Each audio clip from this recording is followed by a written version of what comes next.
Okay, welcome and good afternoon, everyone.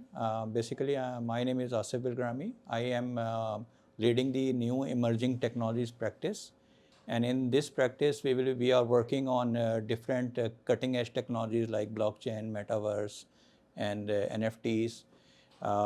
With me is my colleague Sohail Ahmed. Basically, he's looking into the Customer customer experience. experience practice. So, over to Ji, you. Assalamu alaikum everyone, and thank you for joining us this interactive session regarding the Metaverse and Web 3.0.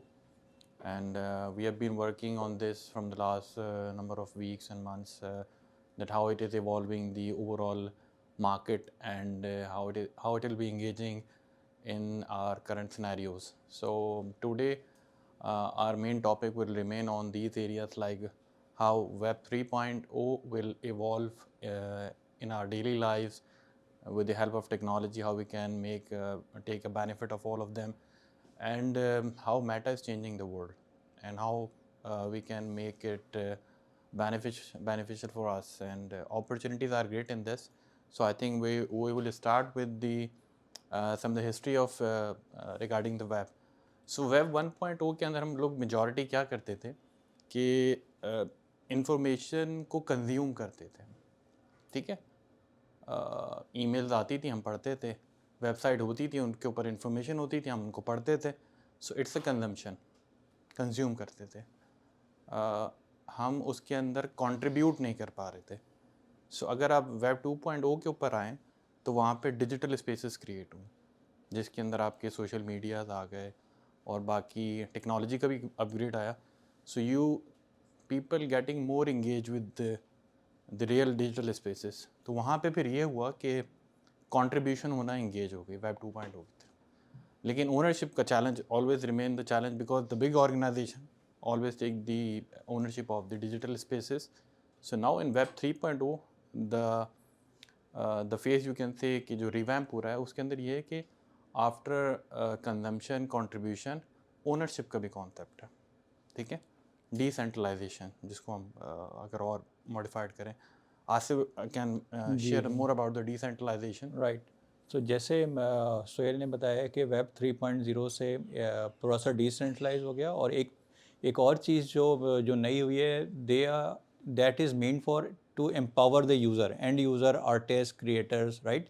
Basically web 2.0 या 1.0 तक आप एक single entity data को control कर रही होती है ना। Data is the key. अब आप आजकल भी देख लें, फेसबुक या गूगल, सब they owns your data, right. So web 3.0 से ये कॉन्सेप्ट थोड़ा चेंज हो रहा है, and data ownership with the users, and basically the creators and creative artists, they will get more empowerment and they will get more monetary benefits for their content, right? So basically सारा और जितनी भी अभी भी जैसे है कि बहुत सा हमारा डाटा फेसबुक पड़ा होता है, हमारी परमिशन के बगैर यूज़ हो रहा होता है, राइट। ठीक है। वेब 3.0 कॉन्सेप्ट ये है कि every you owns your data and you controls your data privacy and usage, right? Exactly. And that is changing the world, right? Obviously medium, अभी भी मीडियम, सारी बात है, ये बिग प्लेयर्स के ही हैं, लेकिन अब वो जो ऑटोनॉमी है या कंट्रोल है, वो एंड यूज़र के पास चला जा रहा है, ठीक है। इसी से जैसे कनेक्टेड फिर बहुत सारी चीज़ें, जैसे NFT से हम कर रहे हैं, वो क्या है? इट्स एन आर्ट वर्क, और it can be a digital asset own by someone else, right? If I'm creating NFTs and some digital assets, I have full control of the ownership and where I can sell this. And for my content, I will be getting royalties as well, right? Exactly. For my content. So So over there to are multiple technologies in Web 3.0 के जो evolving हो रही है, जिसके अंदर अगर आप use cases को देख लें तो ब्लॉकचेन है उसका एक यूज़ केस है, इसी तरीके से NFT उसका एक यूज़ केस है, इसी तरीके से Meta is also use case for that.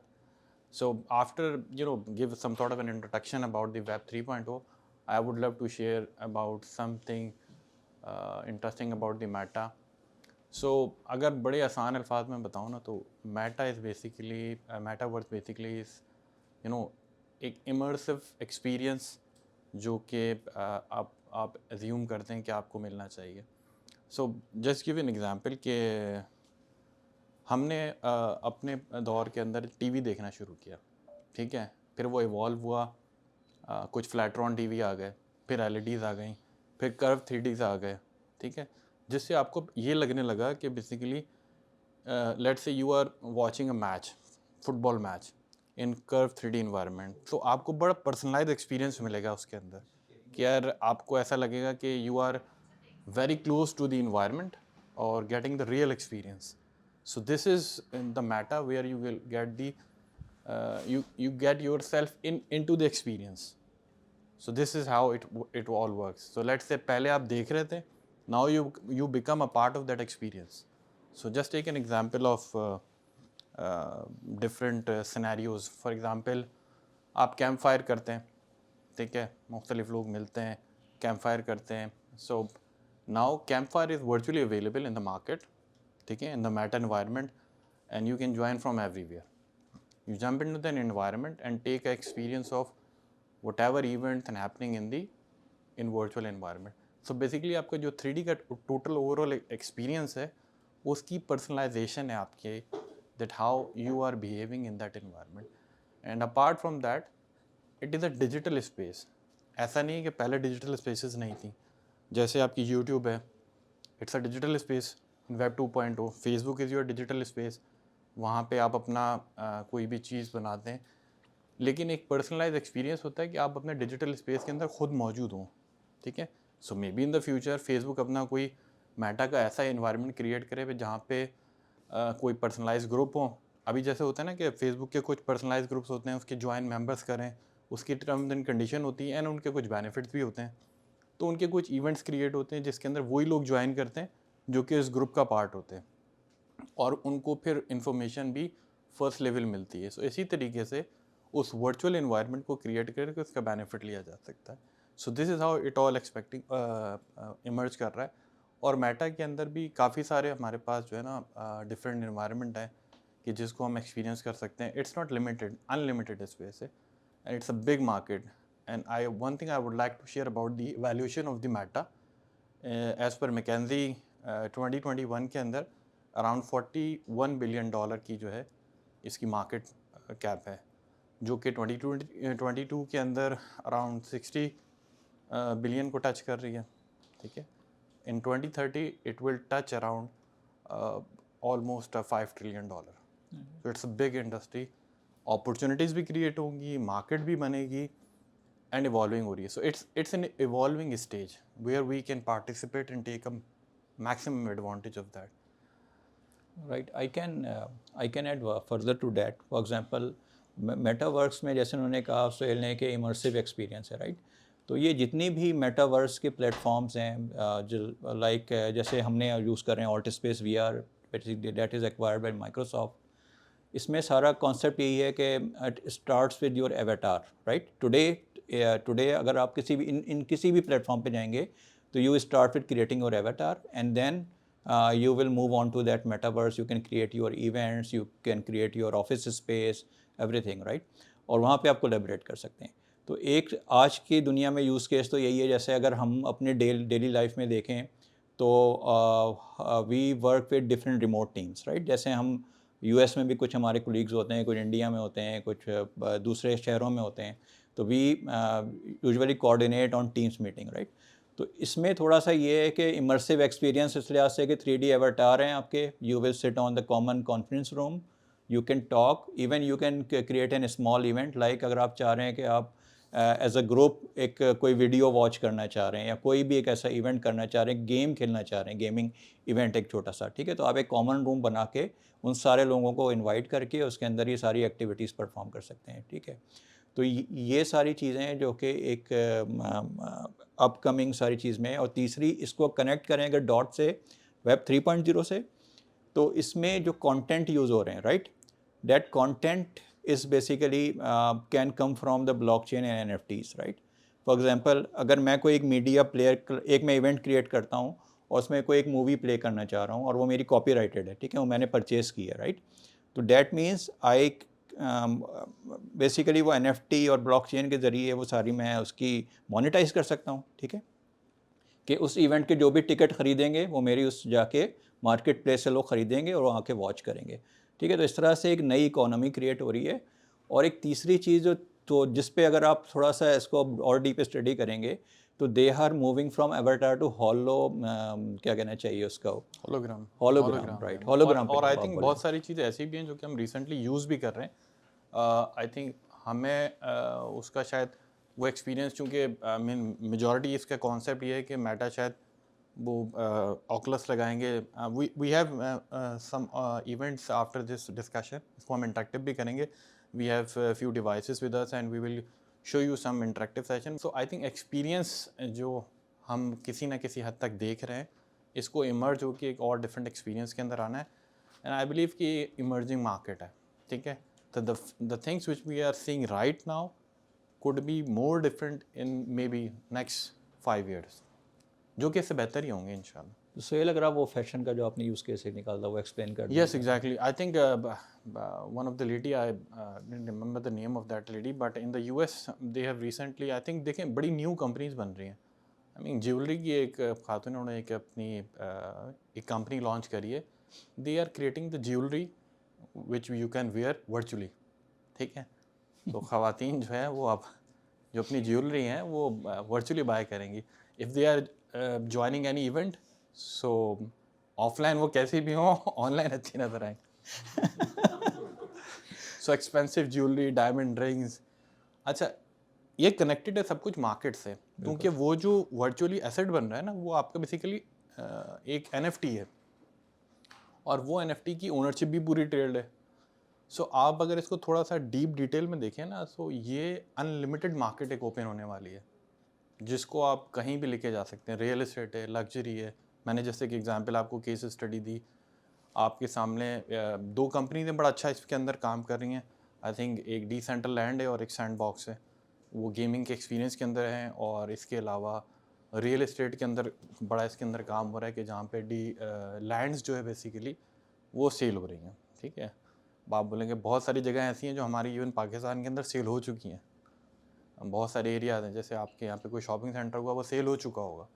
सो इसी तरीके से ये काफ़ी सारा एक्सपीरियंस ऐसा है जिसके अंदर मोनेटाइजेशन भी शामिल है, डिजिटल एसेट्स भी शामिल हैं, एक्सपीरियंस भी शामिल है, एंड ऑल्सो ये कि आपकी डिजिटल कॉन्ट्रीब्यूशन जो है ना, एंड इट्स ये सारा ट्रांसपेरेंट है। आई मीन इसकी ओनरशिप उसी की रहेगी ऑलवेज जो इसका क्रिएटर है। राइट। इसमें एक चीज़ और, जैसे इन्होंने एक यूज़ केस बताया, मैंने एक ई कॉमर्स का आइडेंटिफाई कर लें। जैसे आजकल किसी भी हम प्लेटफॉर्म पे जाके कोई परचेजिंग करते हैं, चाहे वो अली एक्सप्रेस है या कोई भी शॉपिंग सेंटर है, ऑब्वियसली उसका उसमें हम ऐड टू कार्ट करते हैं और डिफरेंट चीज़ें। बाज़ दफ़ा ऐसा होता है कि हम ज़्यादा रिलाई कर रहे होते हैं उनके रिव्यूज़ के ऊपर, राइट, कि प्रोडक्ट बाय करते हुए क्या रिव्यूज़ हैं, क्या फ़ीडबैक है, और उस जो भी स्टोर है उसकी रैंकिंग क्या है ना, उस पर क्या रैंकिंग है। ठीक है, अब थोड़ा सा जो डायमेंशन चेंज होगी फ्रॉम ई कॉमर्स परस्पेक्टिव, तो देखें पूरे सिस्टम रिप्लेस नहीं हो रहा ऑब्वियसली। देखें बैक एंड वही आपके ई कॉमर्स प्लेटफॉर्म चल रहा होगा, मैजेंटो चल रहा है या कोई भी ई कॉमर्स का बिग प्लेयर चल रहा है, ठीक है। सिर्फ आपका यूज़र एक्सपीरियंस 3D हो गया। डैट मीन्स कि मैं अगर किसी भी शॉप में वॉक इन करता हूँ इस 3D शॉप के अंदर, तो I can check the inventory. मैं थोड़ा सा उसको उठा जो मैं चीज़ परचेज़ करने जा रहा हूँ, I can add to cart. It can be a physical cart there in that metaverse, और उसके अंदर वो शॉपिंग, उसमें जाके मैं शायद दुकानदार से बात भी कर सकूँ, उसका अवतार भी मौजूद होगा, ठीक है, अंदर। तो डैट मीन्स कि from shopkeepers perspective he will be there as well. Their representative will be in the shop, right, to answer the queries. और जो भी वॉक इन कस्टमर हैं जो कि टूडे मेटावर्स आ रहे हैं, they will also use that basically, जो भी आप देख सकते हैं कि प्रोडक्ट क्या है, उसकी एक्सपायरी क्या है, और फिर आप you will add to cart. और फुलफिलमेंट जारी बात है वो तो जैसे होती है ट्रेडिशनल तरीके से उसी तरीके से होगी, ठीक है। आप कुछ ऐड करना? एक चीज़, एक बड़ा अच्छा यूज़ केस है, I would like to share with you guys. जैसे आप लोग वीज़ा कार्ड यूज़ करते हैं, मास्टर कार्ड यूज़ करते हैं, तो you get discounts on multiple places. किसी जगह डाइन इन करने जाएं आप लोग, या कहीं और कोई एक्सपीरियंस करते हैं अपना पर्सनल रियल लाइफ के अंदर ना, so you will get a real life discount, पैसों में डिस्काउंट मिलता है। ये कैसे ट्रांसलेट हो सकता है वहाँ पे? ये ऐसे ट्रांसलेट हो सकता है वहाँ पे, जो कि हो भी रहा है कुछ केसेस के अंदर, जहाँ पे NFTs कुछ ऐसे हैं कि जो लोग वो NFT होल्ड करेंगे अपने पास, they will get a discount on certain events, ठीक है। सो आप अगर देखें तो किस तरीके से आपकी जो इंगेजमेंट है वो क्रिएट हो जाएगी। आई मीन यू कल को नेटफ्लिक्स आपसे कहता है कि जिसने ये फॉर एग्जांपल ABC कोई NFT है, जिसके पास ये होगी उसको कोई प्रीमियम अकाउंट मिल सकता है, उसको कोई प्रीमियम डिस्काउंट मिल सकता है। So this is also one use case जहाँ पे आप देख सकते हैं कि किस तरीके से हमें डिस्काउंट मिल सकता है। अच्छा, ये सारी बातें हो गई रिगार्डिंग थी हमारी वेब 3.0 मेटा का एक्सपीरियंस कैसा है और इसके अंदर जो है ओवरऑल हम किस तरीके से मर्ज कर सकते हैं। इन केसेस के अंदर ये भी चांसेस है कि जो लोग वेब 3.0 को फोकस करके काम कर रहे हों, सो वो ज़्यादा अपॉर्चुनिटी क्रिएट कर सकें। इसके अंदर आई थिंक अगर हम प्रोग्रामिंग लैंग्वेजेस के अंदर जाएं या एक्सपीरियंसेस के अंदर जाएं, तो जो मेजर अभी जितनी चीज़ें नज़र आती हैं, जैसे ब्लॉकचेन की प्रोग्रामिंग है, ठीक है, उसके अंदर बहुत अपॉर्चुनिटीज़ क्रिएट हो सकती हैं। I mean millions of jobs can be created. I think I can give an example of Solidity. Solidity language popular है। Solidity is the popular language in blockchain. इसी तरीके से I mean 3D environment create करने हैं, unity के designers हैं, unity के developers हैं, and apart from that designers even जो आर्टिस्ट हैं ना, उनकी बड़ी इंटरेक्टिविटी इसमें, क्योंकि इन्वायरमेंट क्रिएट करना है। And the people who can create an strategy and thought processes in with the help of creativity, जो एक थॉट प्रोसेस होता है वो बड़ा हेल्प आउट करेंगे इसके अंदर। So this is the thought about the overall experience and everything. हम चाहेंगे कि थोड़ा सा कोई एक इंटरेक्टिव भी एक्सपीरियंस एक शेयर करें। सो he is experiencing the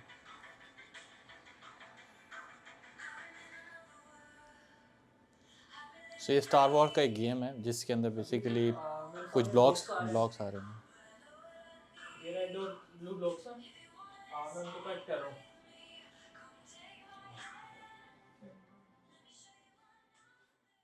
If you have a very beefy system, you can play it on high level. There are some games that you can play and some games that you cannot play. अब पाकिस्तान में ऐसा है कि लोगों के पास iPhone 5s भी है, 5 भी है, iPhone 6 भी है, 6s भी है। इस तरह 5-6 साल पुराने Android भी हैं। And if you're generating a virtual place, तो ये एक आम बंदे के लिए पाकिस्तान में एप्लीकेबल होगा यूज़ करना, इनकी यूजेबिलिटी इसकी कैसे होगी? क्योंकि अगर मेरे मोबाइल पे मैं उस स्पेस में जा नहीं सकता, उसकी ग्राफिकल रिक्वायरमेंट ज़्यादा है, तो ये मैसेज कैसे यूज़ करेंगे? अच्छा देखें, ये प्रॉब्लम ना हमेशा से रहा है। फॉर एग्जांपल अगर आप थोड़ा सा पीछे चले जाएं बैकग्राउंड के अंदर, तो जिसके पास आई मीन हार्डवेयर अच्छा नहीं होता था, ग्राफिक्स कार्ड अच्छा नहीं होता था, तो वो अच्छा 3D का एक्सपीरियंस गेम का नहीं ले सकता था। अगर हम आई मीन 10 साल पीछे चले जाएँ, तो जिसके पास अच्छा ग्राफिक्स कार्ड होगा उसका अच्छा एक्सपीरियंस होगा। सो ये तो कुछ वो जो इंफ्रास्ट्रक्चर और जो आपके हार्डवेयर बेस के जो चैलेंजेस हैं ना, वो रिमेन रहेंगे। फॉर एग्जांपल एप्पल देख लेना, एक सर्टेन लेवल के बाद कहता है कि हमारा जो अपडेटिंग सॉफ्टवेयर है वो इन 5 से नीचे को सपोर्ट नहीं करेगा for example. So there are some limitation will always remain. So इसीलिए टेक्नोलॉजी को अपडेट और इकोनॉमिकल किया जाता है कि यार वो easy to. So I think maths के अंदर अडॉप्शन जो है ना वो बोथ साइड पे है, यानी कि डिवाइसेस भी ऐसी अवेलेबल हो जाए मार्केट के अंदर, जैसे ऑकलस है for example, it will cost around 100 अभी कोई 80-90 हज़ार रुपये का आपको एक मिल जाता है, ठीक है। बट बाय द टाइम जब मास अडॉप्शन शुरू होगा, सो कंपटीशन आ जाएगा। जब कंपटीशन आएगा तो यू विल सी कि मल्टीपल ऑप्शन आ जाएंगे जो कि बेसिकली मास अडॉप्शन के लिए अवेलेबल होंगे। For example iPhone was the phone जहाँ पे जो है ना टच स्क्रीन बड़ा अवेलेबल था, अभी भी बल्कि उनकी बड़ी प्रीमियम कॉस्ट है उस चीज़ की यूटिलाइजेशन की। बट से उसी तरीके के एक्सपीरियंसेस देने के लिए बहुत सारे ऐसे फ़ोन अवेलेबल हैं जो कि बेसिकली टच का भी एक्सपीरियंस देते हैं और इकोनॉमिकल भी हैं। सो इट्स चॉइस ऑफ फिर वो एक प्रीमियम आ जाता है ना कि आप क्या यूज़ करना चाहते हैं। तो आई थिंक एडॉप्शन के अंदर it's balance between the market और हार्डवेयर और कंपनीज और ओवरऑल मार्केट। इन मोनेटाइजिंग एनी क्राफ्ट जो रियल वर्ल्ड के अंदर लिमिट है, क्या हम ये कह सकते हैं कि मेटावर्स में जाके वो बेसिकली लिफ्ट होगी एंड यू वो हो गई है। और देखें लेट मी टेक जी दिस क्वेश्चन। उसमें मैं आपको एक एग्जांपल देके समझाता हूँ please. If anyone wants to have an experience, anyone can please, कोई एक्सपीरियंस करना चाहे तो कर लें। या आपकी जो सवाल है ना उसका मैं आपके पास जो लिमिट की बात करी आपने, let's take an example of digital currencies, ठीक है। कभी आपने उसके कैप पे नज़र रखी है, जैसे इथेरियम है, बिटकॉइन है। Let's take an example of bitcoin. It can be on, सिर्फ वो 21 मिलियन जो है वो माइन हो सकता है, इसके बाद नहीं हो सकता। And this number can not be change, यानी कि कल को अगर दुनिया को तो ये ज़रूरत पड़ती है, यार हमने उस वक्त गलत सोचा था, ये 21 मिलियन नहीं होना चाहिए था, इसको हमें 50 मिलियन कर लेना चाहिए, ऐसा नहीं हो सकता, ये किसी के कंट्रोल में नहीं है। एक एल्गोरिथम है, उस एल्गोरिथम के थ्रू ये चीज़ जनरेट होती है। और आप ये इसका बिल्कुल आप इसको अगर आप एक्सपीरियंस करना चाहें तो देखें, जो चीज़ जितनी कम है, ठीक है, और उसकी मार्केट एवेल्यूएशन और मार्केट वर्थ भी ज़्यादा है, ठीक है। सो डिजिटल वर्ल्ड के अंदर कुछ चीज़ों की आपकी बात सही है कि अगर आप लैंड स्पेस की बात करते हैं, ये तो बेसिकली अपॉर्चुनिटीज़ है ना, लेकिन अगर हम मोनेटाइजेशन और एसेट्स की बात करते हैं in terms of digital currency, तो दे हैव अ लिमिटेशन। या तो आपको न्यू करेंसीज बनानी पड़ेंगी बेटर देन दैट, ठीक है, या फिर कुछ ऐसी करेंसीज हैं जो कि अनलिमिटेड भी हैं, आप उनकी मार्केट वैल्यूएशन देख लें, ज़ीरो है, कोई यूज़ ही नहीं है अच्छा, उसका। इसमें एक चीज़ मैं ऐड करना चाहूँगा, जैसे अब ये जो प्लेटफॉर्म है ना, जैसे सैंड बॉक्स, राइट, इनका लैंड लिमिटेड ही है, सही है। इनका एक फिक्स कैनवस है कि इसमें है, तो इसीलिए उसकी वो मोनेटाइजेशन ज़्यादा हो रही है, मुझे बाय करना है इसके अंदर ना। अच्छा, लेकिन जैसे हम जो यूज़ कर रहे हैं माइक्रोसॉफ्ट का, इसमें उसने फ्लेक्सिबिलिटी दी है कि अपना वर्ड क्रिएट कर सकते हैं ना, अनलिमिटेड। मतलब सबके वर्ड्स ही अलग अलग हैं, इवेंट्स ही अलग अलग हैं, ठीक है, कॉमन नहीं है। जो जो सैंड बॉक्स है उसका एक कॉमन वर्ड है, उसी में सारे स्पेसेस हैं, उसमें कॉमन सारे लोग कनेक्ट होते हैं। तो ये सारी बात उसकी है कि आप करना क्या चाह रहे हैं, अपॉर्चुनिटीज़ किस तरह ग्रो करना चाह रहे हैं। जैसे उन्होंने इथेरियम की एग्जांपल दी ना कि वो फिक्स उसका एक कैप है, राइट, और इसीलिए उसकी एक वर्थ है, राइट, ठीक है। और या जैसे सैंड बॉक्स हो यानी कि गया, जैसे देखें ना, डिसेंट्रलाइज आप हो गया। सप्लाई और डिमांड की बात है, अगर सप्लाई अनलिमिटेड हो, सप्लाई अनलिमिटेड हो, तो उसकी डिमांड तो फिर आपको पता है ना, भले जितनी भी डिमांड हो, आपको पता है सप्लाई अनलिमिटेड है, तो वो उसकी मार्केट वैल्यू और बनती एक नहीं है। एक डिफरेंशियल है ना, वो देखें सिर्फ वो वेब 3.0 का ही है। जो आपने कहा पहले गेम्स ये पहले भी होते थे, आज से 10 साल 15 साल पहले भी हम खेलते थे, 3D वर्ल्ड्स में इंटरेक्शन होती थी। सिर्फ अब क्या हो गया कि एम्पावर एंड यूज़र कर दिया ना वेब 3.0 के जरिए। फॉर एग्जांपल, आपका कोई फेवरेट गेम है, राइट, अब उसमें आप जब कैरेक्टर को बाय करना चाहते हैं, कोई तो उसमें लिमिटेड ऑप्शन थे कि भाई ये मैंने 5 स्टोर पे रखे हुए हैं ना कैरेक्टर, आप अपग्रेड कर लें या ये स्किल्स हैं।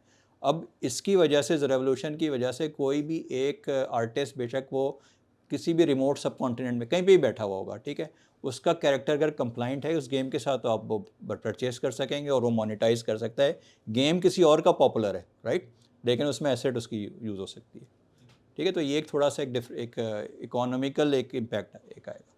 सर लेकिन जो बड़े गेम स्टूडियोज हैं जो कि चलते ही माइक्रो ट्रांजैक्शंस में हैं, क्या वो इस चीज़ को अलाउ करेंगे जिस तरह वो EA हो करेंगे, गया या बाकी सारी? मेरे ख्याल में करेंगे। जब कंपटीशन बढ़ेगा ना, देखें उसमें क्या होता है कि आप, मेरा क्या, अगर मैं गेम ओनर हूँ तो मैं अपने गेम को पॉपुलर करने के लिए कोई नया कैरेक्टर डिज़ाइन करूँगा, ठीक है। अभी मैं खुद इन्वेस्ट करता हूँ ना, मैं आर्टिस्ट को हायर करूँगा।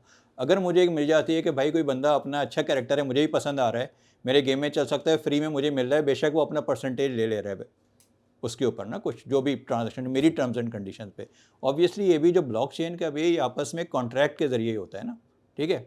तो वो अगर कोई, मैं किसी का करेक्टर अपने गेम में यूज़ करना चाहूँगा, उसके बाद मैं कोई कॉन्ट्रैक्ट करूँगा कि सही है, आपका यूटिलाइजेशन पे 10% या 20% मैं आपको देने को तैयार हूँ, ठीक है। तो इस तरीके से ये पूरी आप इकोनॉमी कुछ पूछ रहे थे?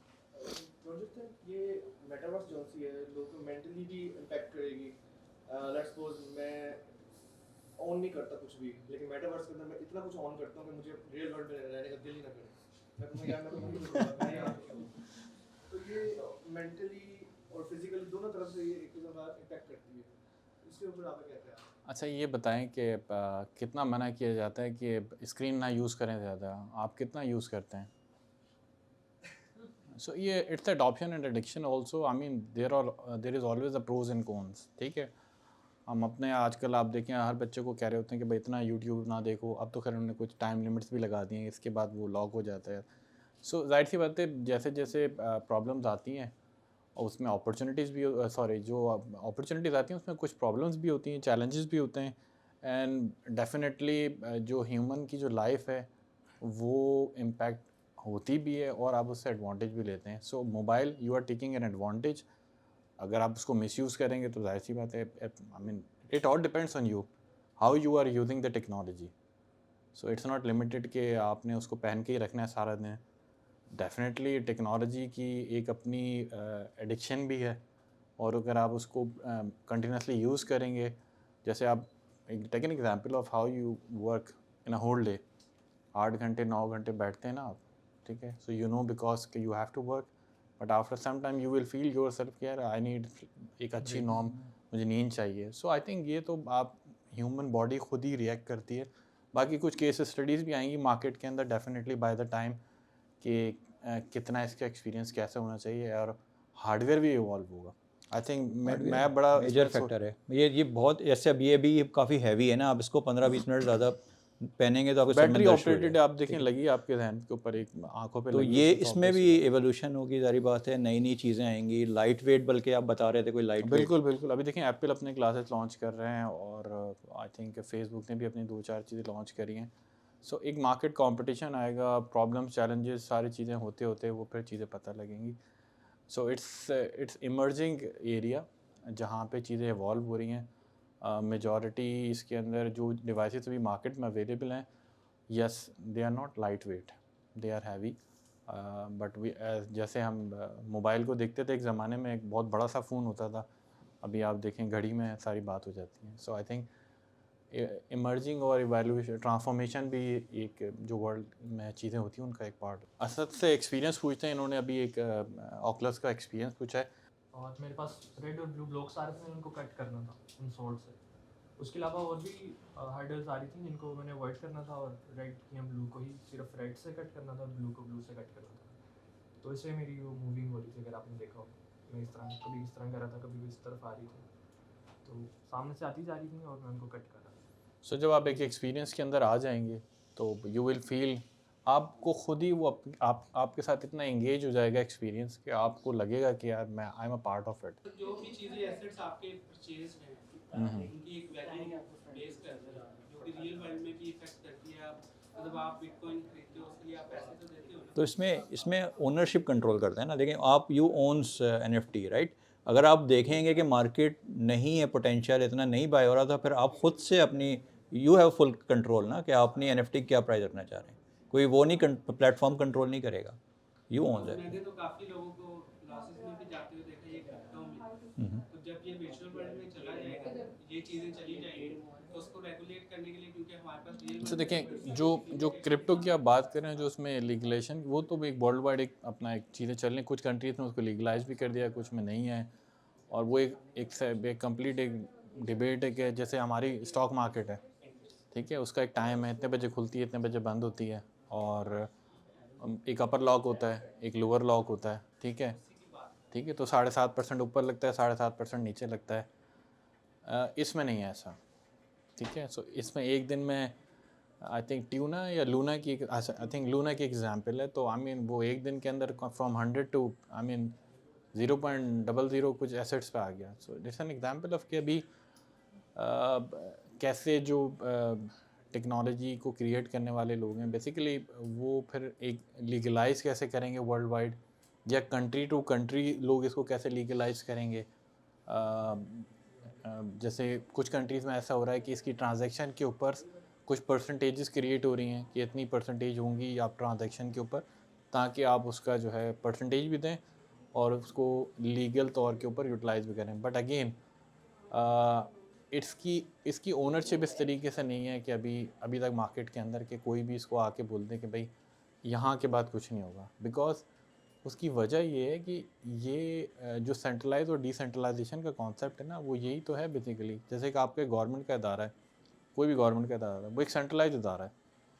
सो डिसेंट्रलाइजेशन के अंदर तो you guys are the owner, जो सेल आउट कर रहे हैं वही तो ऑनर है, उनने सेल कर दिया, सब कुछ तो ख़त्म हो गई, वो सारी चीज़ नीचे आ गई।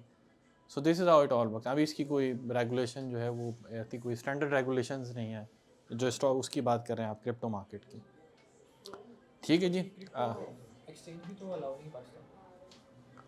अब वही ना, ये तो कंट्री टू कंट्री है ना। आई मीन आप मिडल ईस्ट जाएंगे वहाँ, देखें कोई भी चीज़ जब उसकी मास अडॉप्शन आती है ना, सो गवर्नमेंट लीगलाइज करती हैं चीज़ों को विद सर्टन फ्रेमवर्क्स, ठीक है। वही डिमांड एंड सप्लाई की बात है। जब डिमांड आपकी मार्केट में बढ़ जाएगी कि यार वी नीड दिस, तो फिर आपको उसको करना पड़ेगा, ठीक है जी। So I think we Conclude would करते हैं। stop our session here, and inshallah we believe that you guys have you know better knowledge, आपको बेहतर कोई knowledge मिली होगी, उससे फ़ायदा हुआ होगा. So यहाँ पे इसको end करते हैं, and thank you very much everyone to joining us.